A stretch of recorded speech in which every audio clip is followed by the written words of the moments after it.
Episode 5 of our World Series recap Zoomcast here with the most outstanding player of the whole tournament, the whole World Series tournament, Hank Zeisler. Hank, how are you?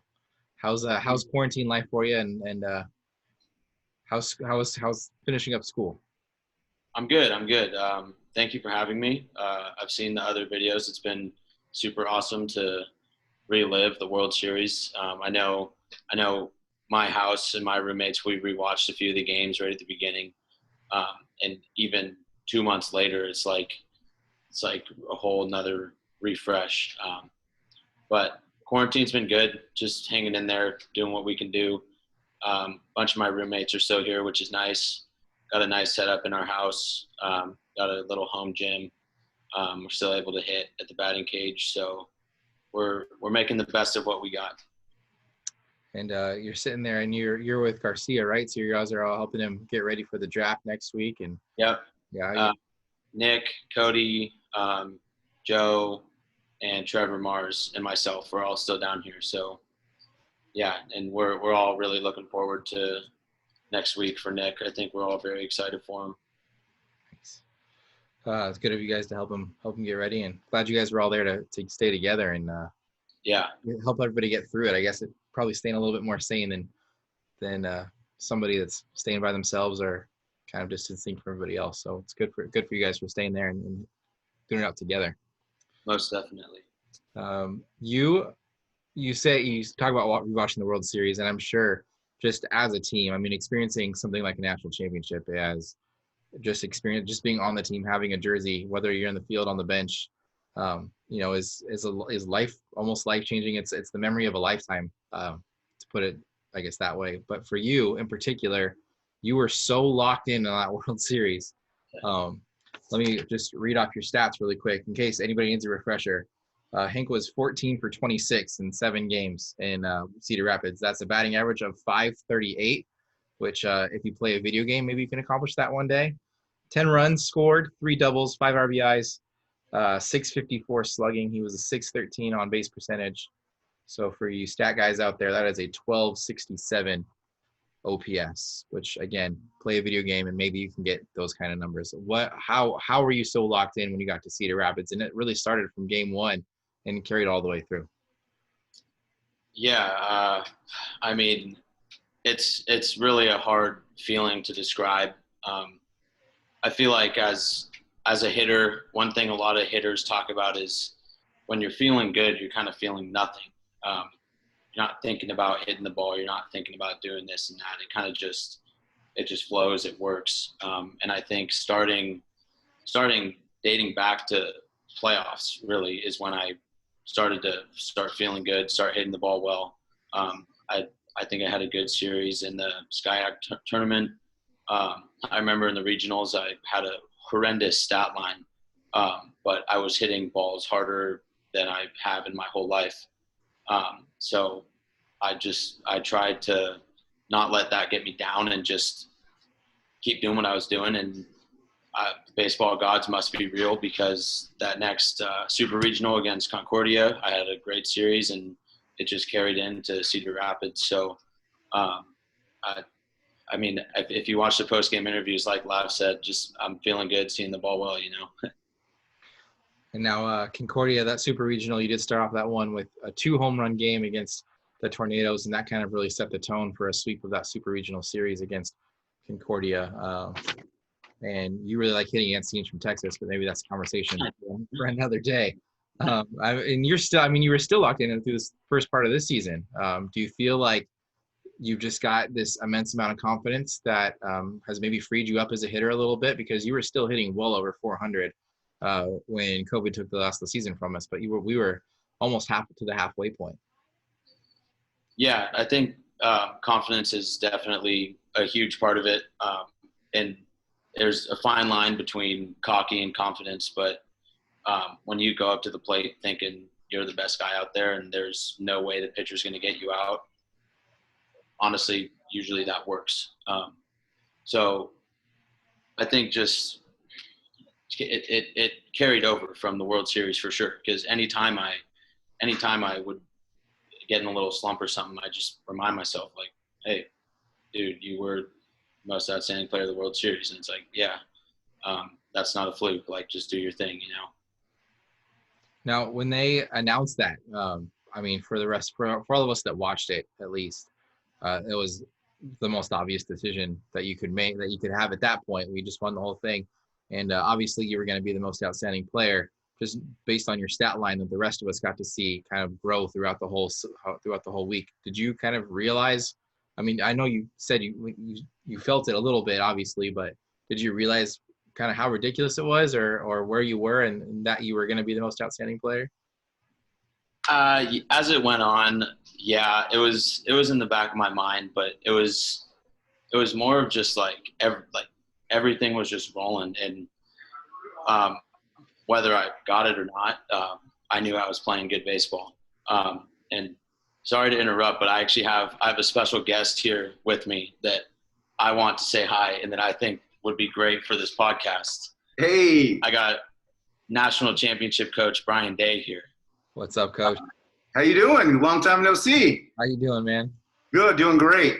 Reminiscing with the boys right now, talking about memories. Did they get your ring to you? They did. Okay, I good. actually went to Lab's office and picked it up myself. Nice. I know we were looking forward to giving it to you when Whittier came to town. Yeah, unfortunately. With the Series season. we were all looking forward to. Right. Good to Well, see it's you. great what you're putting together, man. I've been watching these all day, from Chelly to Briggsy with the longer. I absolutely love what you're doing, and the fact that you're keeping it alive, so I can come back and reminisce, and we can keep this thing alive, because it is a family. From when I listen to Briggsy to Chelly, it is honestly a family, and I can't explain it any more than that. But I appreciate everything you're doing with this.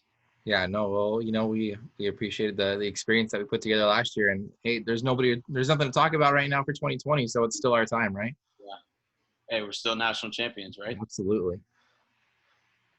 All right, well, good to make a little visit. Yeah, absolutely. Take care, and you got to thank to yourself here. Thanks, Coach. Coach Day, now with the Whittier Poets. Can never fault a guy for taking a nice career step, and we're proud of him, obviously. But you always love to beat those guys too when they come back to your place, right, Hank? Absolutely. That was a series that we were all looking forward to.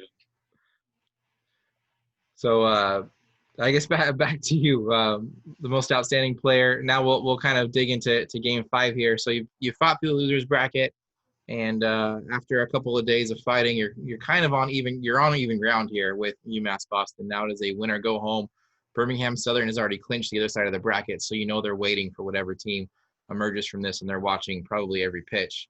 But the way you guys fought back, and the way you guys fought back all season long, was a theme from February all the way into June. So, did you feel almost unstoppable at that point? The way that you beat Washington Jefferson and UMass Boston the previous day. Yeah, I think the biggest characteristic of this team was we were never out of a game. I don't know the exact number, but I know our record when the other team scored first, it was a ridiculous number. We were like 20 something and 3. And I remember, and I know Coach Lab was on a podcast recently where they were talking about the World Series run, and he mentioned a moment that kind of slipped my mind, but like I also remember like it was yesterday. I remember UMass Boston scored first. I think it was in the first inning or early in the game. And I remember running into the dugout and being like, boys, this is it. Like, they scored first. Now we can start putting runs up. We can win this game. Like, this is exactly where we want to be. And it's just so crazy to think that, like you said, you're unstoppable. No matter what the other team did, threw at us, tried to do, successful or not, we knew that if we played our game, that business would be taken care of. And UMass Boston did come out in the first inning and hit a 2-run homer with 2 outs there against Hernandez, and right. I think he cruised after that. I think he cruised for 4 or 5 innings. Yeah. But yeah, you actually took one of the questions right out of my mouth. There is, did you guys have a reaction to that home run? But obviously you didn't there. So it's the type of stuff like that fires us up. Honestly, it sometimes you got to poke the bear to wake him up, I guess. But as like I said, it was countless times this season that was the story of the game. So we didn't even feel threatened. And then you come up in your first at bat. You guys are down 2-0. You go 1-2-3 in the first. Hernandez hangs up a 0 in the second. You come up in the bottom or the top of the second, or the bottom of the second, excuse me here. And you, at this point in the tournament, you've made your name known to everybody that's paid any bit of attention to the tournament. So I'm sure you're seeing nothing straight. I'm sure you're seeing nothing near the strike, or very rare you're seeing something in the strike zone. But you walk, I think, on 5 pitches there. I think he gets like a 2-0 fastball that you probably weren't even looking to swing at that point. And then Joe comes up after you. Mm-hmm. Let's see. Joe comes up after you. And this is something that, as I was kind of rewatching and thinking about this, the hit and run kind of went on right away for you guys. This is the first time you really got a runner on base in the game. Was this something that you guys had talked about maybe as putting some pressure on? When we get some runners on, we're going to put them in motion. We're going to make them play defense. We certainly practice a lot of hit and run, bunt and run, small ball to put pressure on defense in practice. And like I said, towards the end of the season, when I was getting hot, Joe would often hit behind me. And Joe is excellent at getting jobs done, whether it be hit and run, putting the ball in the right spot, or getting the bunt down. So when I got the first, it was almost like both Joe and I were expecting a sign for a hit and run or a bunt and run or whatnot. No, I didn't write down the count on this stuff, but I think Joe's behind here. And he doesn't get a favorable pitch, as you'll see. I think this one's a breaking ball. It falls way off the plate, but he somehow smacks it right over his head. And at that point, you're just going to third. Now, this was a lot of stuff that you were doing because you weren't driving. I mean, you were a middle order hitter, but you weren't driving a ton of runs in front. The guys in front of you weren't necessarily always there for you to drive in, but you were scoring a lot. Joe, a little bit of I just got to make contact on that swing. Can't ask for anything else right there. Professional hitter, right? Yeah, exactly. Now, so you were running the bases a lot. You felt comfortable out there, obviously. I don't. What do you think? What were you thinking there on that one? You knew you were rounding to third. As long as that one dropped in, did you think for a moment the second baseman was going to come down with that one as you kind of cross paths? That's a play that we talk about in practice. If you have a hit and run and the batter hits a line drive, you got to keep running, because if they catch it, even if you put on the brakes, you're probably not going to get back to first. So if you're just thinking, obviously pop up, fly ball, you got to put on the brakes and get back. But a line drive like that, it's hit or miss. You're a dead duck if he catches it. So as soon as I saw the line drive, I was off. Then it was in Coach Fox's hands whether he wanted to push the run or not. But I think there were no outs and more excellent hitters coming up, just let our offense go to work. And now you do score here. I'm going to scrub ahead a little bit.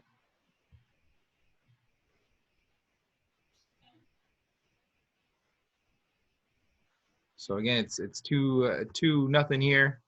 Actually, you just scored, so we're gonna go to the reaction. I think there he is walking with the fantastic mullet that you sported during the World Series there. And so that was Mac Chelly. That was it. Chelly was having the speediest day of his life on this day. No kid. That's an infield hit for the big boy there. Look at him go. And they end up challenging this play, which obviously he's safe there. But you were off right away again on that one. He pounds it into the dirt right in front of the plate, and it takes just a gigantic hop up to the shortstop, and he's able to beat it out. But as soon as you saw the ball on the ground, it seemed to be that was kind of your, I guess, strategy the whole season long with Coach there. Third was the ball's in play, we're taking home.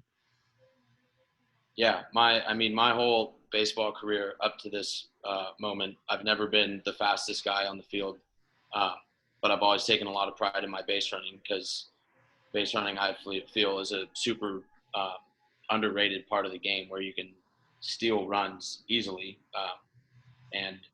But like I said, not being the fastest guy, any way you can make up, if it's a good read, if it's a good jump, it's like, why not, And you talk about seeing the ball, and you come up in your next at bat in the fifth here. And again, with the hit and run, you got TK's on, or Tristan Kevich is on first base. The offensive timeout. Yeah. Well, this is where they were challenging. I clicked on the wrong thing here. Okay. Is this what I want to go to? There it is. Yeah, allows offensive timeouts or things. So this is the at bat here. Again, that is not a favorable pitch to hit, but somehow you barrel it up, or at least get a little bit of the barrel on it enough to push it into right field. What do you remember from that at bat and from that pitch in particular? It looked like a curveball that was just going to I don't know where. Yeah, I mean, yeah, that's way out of the zone. It looks like you're trying to pitch out there based on the catcher's reaction. We do a lot of hit and runs, as I'm sure you could see, and we practice it a lot. And it's you've got one job, and that's to get the ball on the ground. Because if you ground out, worst case scenario, the runner moves up, puts pressure on the defense, gets through a hole, gets in a gap. Now you're looking at more bases or a run. So just the mindset of knowing you need to get your job done. I think that's why we were so successful all season, because every single guy 1 through 9 in the lineup could get a job done. And it's the type of thing that we really do emphasize in practice. And if you're unsuccessful in practice, it's a big deal. And I think that was a really big turning point for us in our practices last year's. We had emphases and discipline on what needed to be done. And I think the message really got through. Now, if you go back to that second inning when you went first to third on the hit and run from Joe, you end up scoring. Joe ends up scoring. Later after that, you've tied the game at 2. And like you said, you guys aren't fazed by any early deficits. At that point, when you tie it up, are you thinking this is ours now? Like, this is our time. We're gonna get to the second time through the lineup, and we're gonna put this to bed. Yeah, I think regardless of the score, I think we always feel like we're in the driver's seat. So in a tie game with the momentum our way, we know it's just a matter of time before we jump on the pitcher, things start going our way. I think you end up putting up 3 in the 4th and 3 in the 5th. Then that makes it 8-2 before they get back on the board. Like I said, Hernandez is cruising. In that 5th is when you really broke it open, and you see after the hit and run there, I think there's a balk that scores Kevich. Yeah, that's right. You can see you kind of reacting in the background, pretty excited. You see Joe reacting at the plate, even calling out the balk before the umpires did. And then Chelly hits a triple to triple you in. I think Joe sacrifices you over, and then Chelly hits a triple. And then he steals home to make it 8-2. Yep. Again, Mac Chelly probably isn't winning many races in practice with you guys. Not to say that he's slow by any means. I'm sure he could beat me in a foot race, but he's probably not winning many races out in the practice field. What was it about Mac that day where the speed was the key factor for that guy? Hey, maybe it was just some confidence. He had his infield single. Maybe that got him thinking that he can run. So beat out a triple and steal home. I mean, one thing Lav says all the time: it's not how you play, it's when you play. And that's like such a huge motto, because I don't care if you're the slowest guy on the team. If you run fast when you need to, that's what counts. Did you guys mention anything to him? Did you give him a hard time for the triple? I mean, the way he ran a second was not the most graceful way possible. I don't know if you guys saw that or not, but did you guys give him a hard time for all that stuff? We still talk about it. His barrel roll slide into home. It's still one of the best moments from the World Series. It's just it's all fun, and it's something we'll talk about forever probably. And like I said, at that point, that makes it 8-2. Hernandez is putting up 0 after 0 after 0, and you're going into the 6th inning at this point, and you got Cody and Nick in the back there. At that point, you got to be pretty confident that it's just a matter of time before we're on to the championship series, and you're already looking at Birmingham Southern.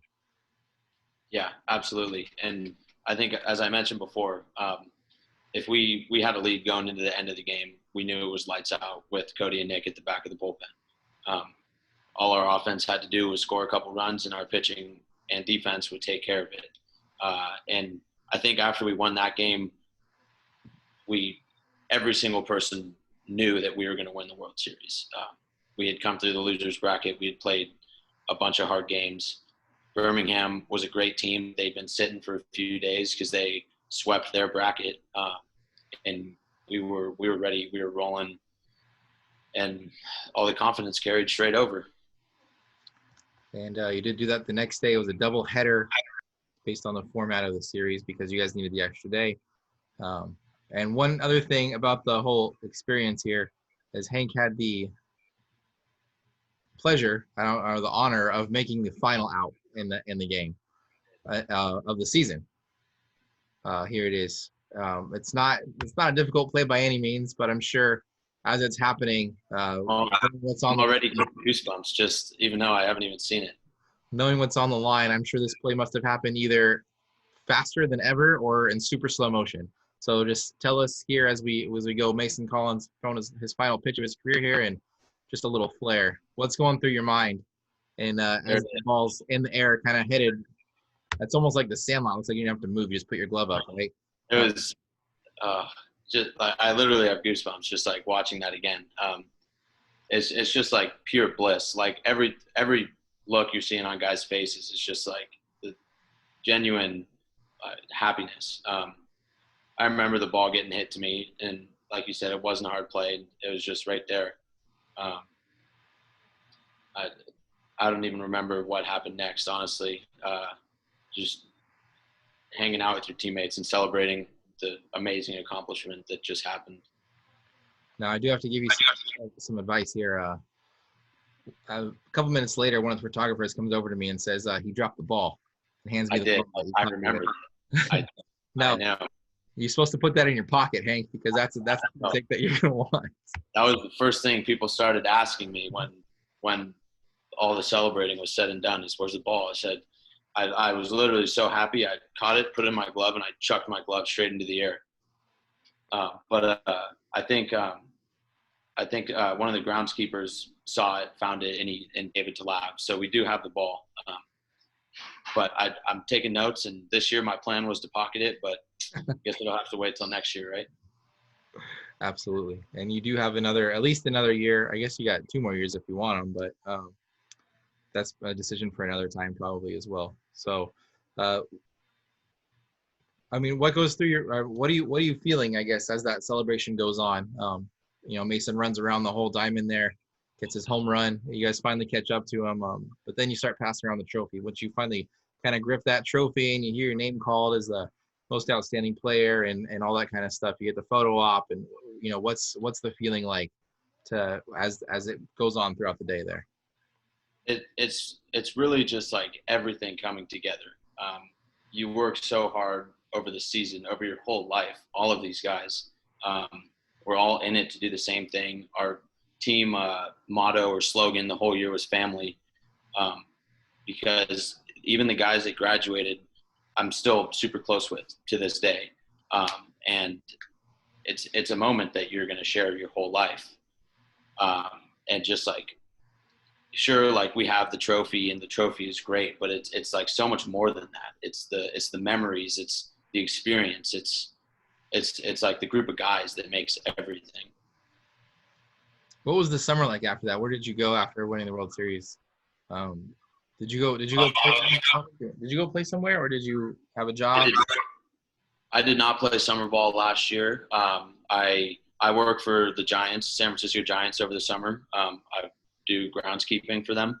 So I went home. I picked up with that when the Giants were playing.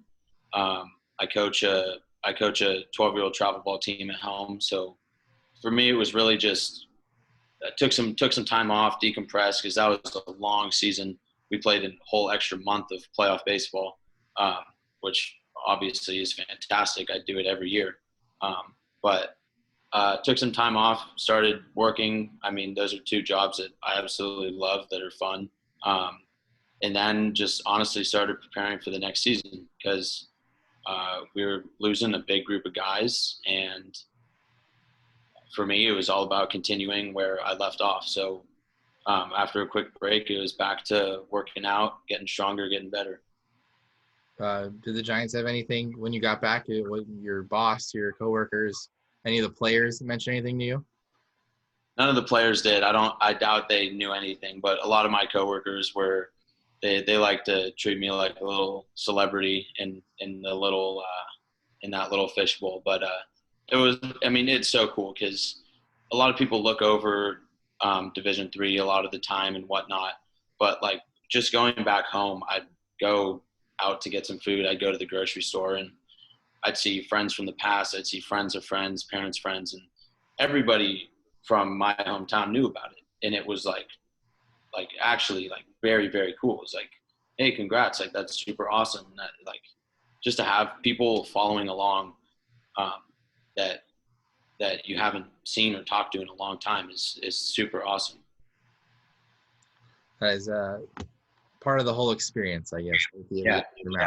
Living it and getting to relive it constantly. And well, that's all I got for you, Hank. You know, are there any thoughts or images that stick with you from the whole experience? What's you know, if you're looking back on this, something that really sticks vividly in your mind?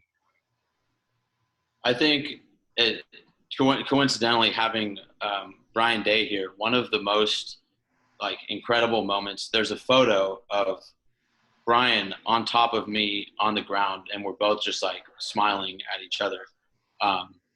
Because I'm sure you've seen my mullet from the World Series. I'm not sure if you saw his beard in the World Series, but the reason for both those is that Brian and myself made a bet. I'm not sure if you've heard about this, but for those of you who haven't, early in the season, we lost a series to Cal Lutheran, a big series, and a lot of guys were down. A lot of I feel like the coaching staff was a little upset. But Brian, he I don't think he really believed in us. And I turned to him. I said, let's make a bet. I said, when we get to the World Series, I get to do whatever I want with your beard because he's got this big, proud beard, and you can do whatever you want to my hair. He said, yeah, okay, sure. Like, yeah, we'll do that when we get there. Sure enough, we made it to the World Series. The first day we were there, we found a little salon in Cedar Rapids, and we went, and as you can see, got the haircut and trimmed his beard. And that photo of Brian and I, I'm sure I have the photo. I can send it to you. It kind of just like summarizes like that season to me, the ups and downs, and then just the like final joy of what we accomplished. That's a memory for sure. Yeah, It's something that I'm sure you'll hold on to, and you'll be showing your kids and absolutely, and all that kind of stuff. Well, I didn't know if I knew that. I knew there was a bet involved. I don't know if I knew all the terms of it. So there it is. Thanks for sharing that. And I'm sure the salon in Cedar Rapids would have welcomed you back with open arms for this year. Oh, we already talked about it. We said we'll be back next year, and might have to wait another year, but we'll be back. And we all wish that we were in Cedar Rapids again right now, playing for that trophy again and defending that championship as far as we could. But you know, here we are in this unique situation, and I appreciate you taking some time to come on with us and kind of explain or go through your memories with us and see how you're doing.